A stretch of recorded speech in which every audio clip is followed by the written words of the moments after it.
नमस्कार दोस्तों, स्वागत है आपका हमारे official YouTube channel GS by Neeraj sir में। कैसे हैं आप सब?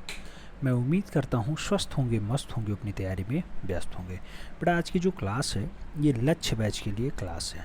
लक्ष्य बैच के लिए क्लास है। और कौन सी क्लास है? तो क्लास नंबर 18 है।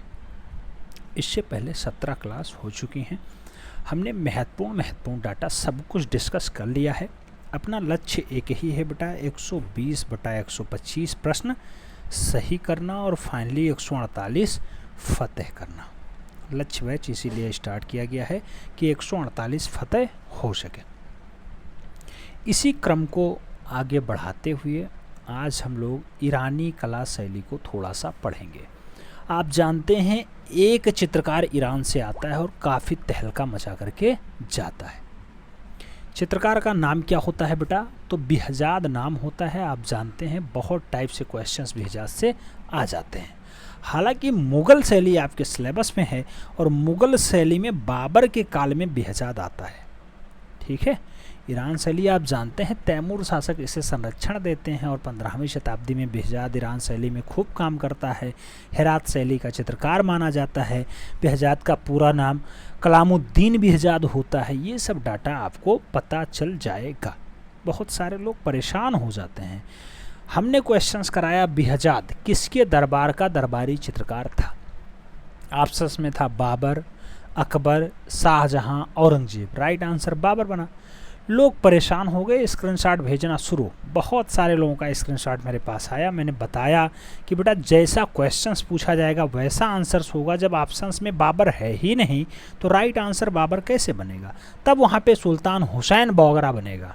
ठीक है, तब वहाँ पे सुल्तान हुसैन बोगरा ऑप्शंस में था, इसलिए सुल्तान हुसैन बोगरा बन रहा था। मैं इसीलिए बार बार कहता हूँ क्वेश्चंस को ढंग से पढ़ने की चेष्टा करिए पहले, उसके बाद आंसर ढूंढिए। पहले अच्छे से पढ़िए, समझ में आए उसके बाद उत्तर दीजिए।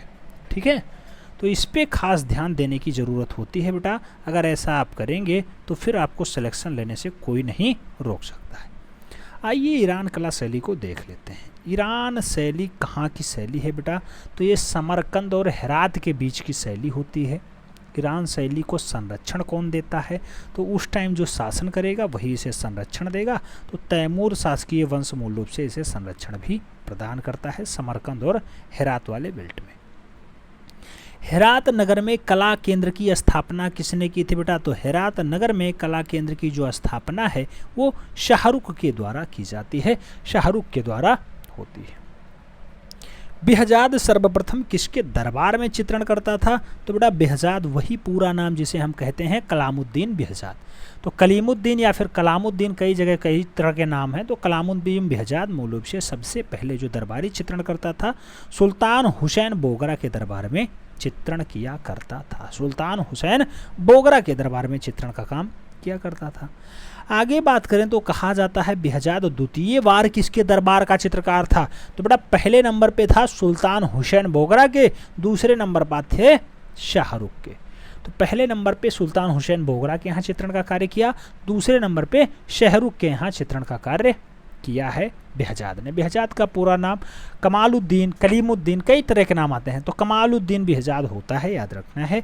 डाटा पूछा जा सकता है, पूछा जा रहा है।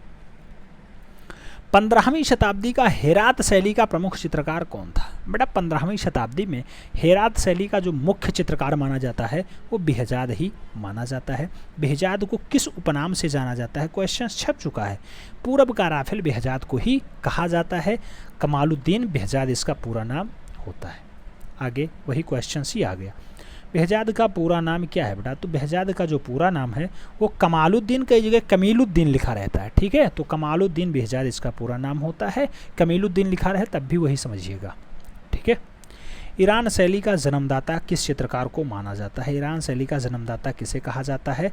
बेहजाद को ही कहा जाता है। बेहजाद को ही कहा जाता है।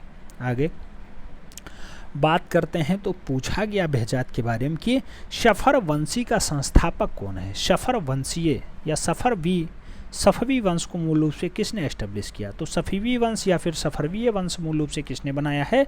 तो शाह इस्माइल ने मूल रूप से सफवीय वंश को एस्टेब्लिश किया है। तो सफवीय वंश मूल रूप से किसने बनाया?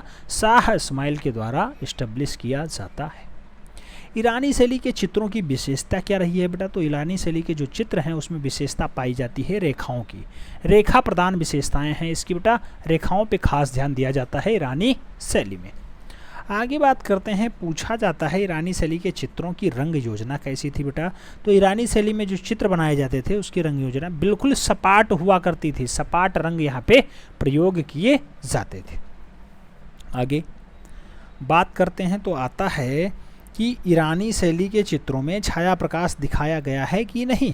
तो बेटा ईरानी शैली में छाया प्रकाश दिखाया ही नहीं गया है, क्योंकि यहाँ पे सपाट चित्रण होता है और उसमें छाया प्रकाश का काम ही नहीं होता है। ईरानी शैली में मानवाकृतियाँ कितने चश्म चेहरे में बनी हैं बेटा? तो ईरानी शैली में जो मानव की आकृति बनाई गई 2.25 चश्म चेहरे में बनाई गई है। 2.25 चश्म चेहरे की इसकी विशेषता है। आगे कहा जाता है कि मुगल दरबार में आने वाला प्रथम अंग्रेज कौन था? बेटा मुगल दरबार में पहला अंग्रेज आता है हाकिंस। आप जानते हैं हाकिंस पहुंच के यहाँ पे बहुत सारे काम करता है।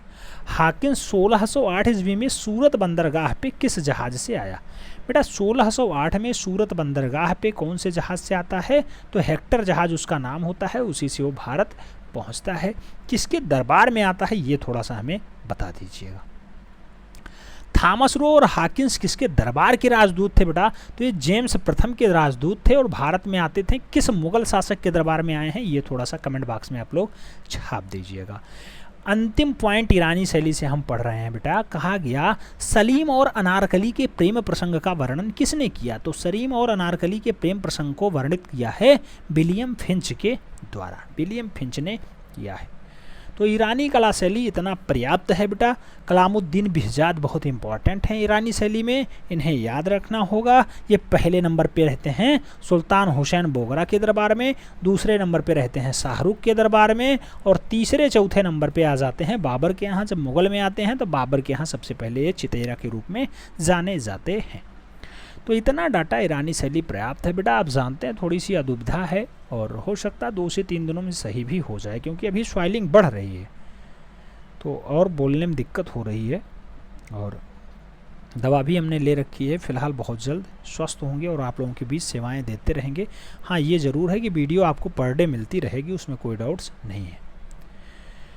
चलिए ठीक है, मिलते हैं नेक्स्ट में। तब तक के लिए जय हिंद।